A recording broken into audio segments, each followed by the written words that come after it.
Hey folks, this is Vint with Dad's Gaming Addiction, and today we're going to quickly review Bad North, Jotunn Edition. This is a game that you can find on Steam for about 15 bucks.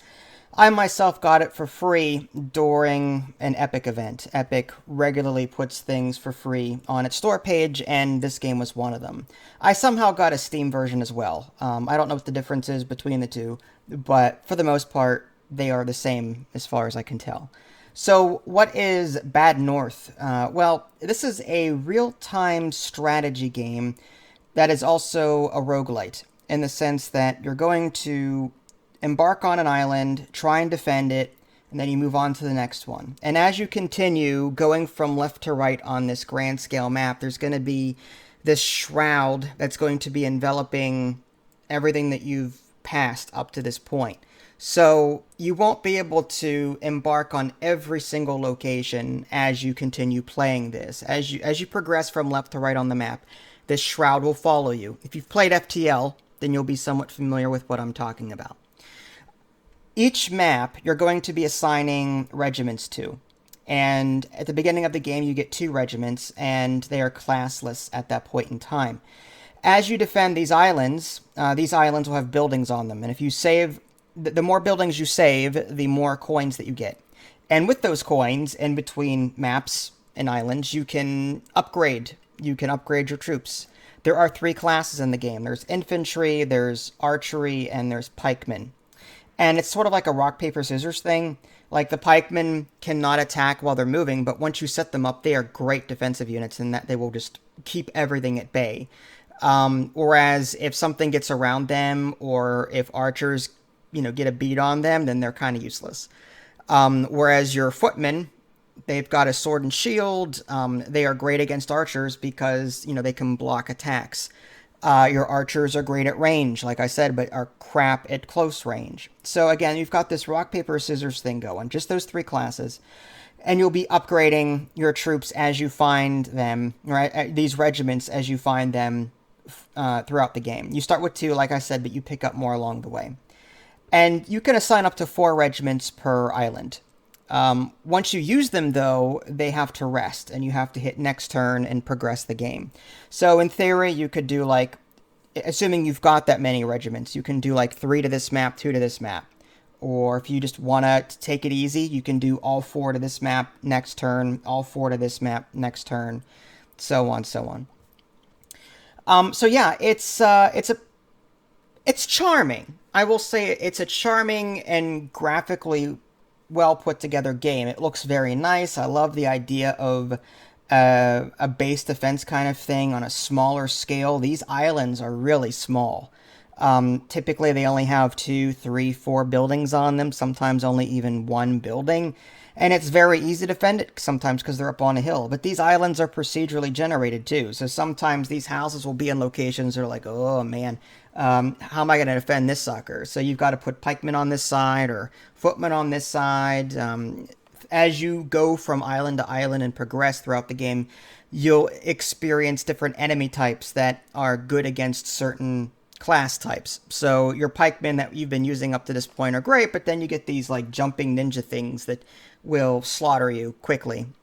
So it's like you have to sort of adapt to what the game is throwing at you. Luckily, there are multiple difficulty modes. There's easy, medium, and hard. You can also set it so that you can have the option to restart a map should you mess up on it too badly.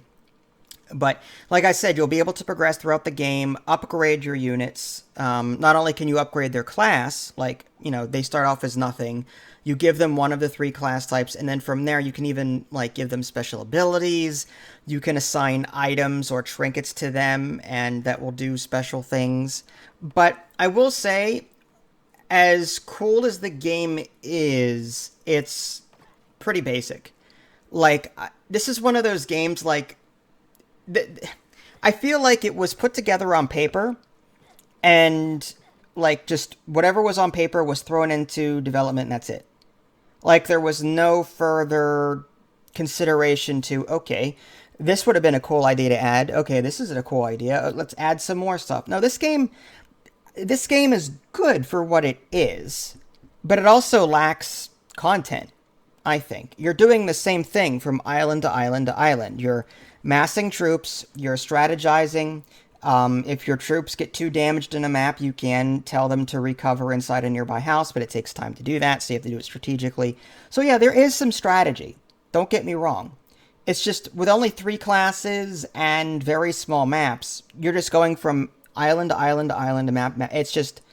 It's repetitive after a while. And I feel like there's not enough content. I feel like for $15, I would have expected more of an oomph, more of a punch to this game than what it has. It's not to say that the game is bad. It's good. The graphics are good, charming. The way the units fight are okay. There is a bit of RNG. Your archers miss a lot sometimes. Sometimes they'll be dead on. There are skills that you can take to improve their aim, but still, sometimes the enemy's archers will just have a really great day and get you at range before you get them. So there is a bit of RNG in this. And even though you've got your people positioned, you feel just right, sometimes you'll still take casualties. So again, this is more of a light strategy game. It is brutal in some sense. Again, there's some RNG that could be brutal.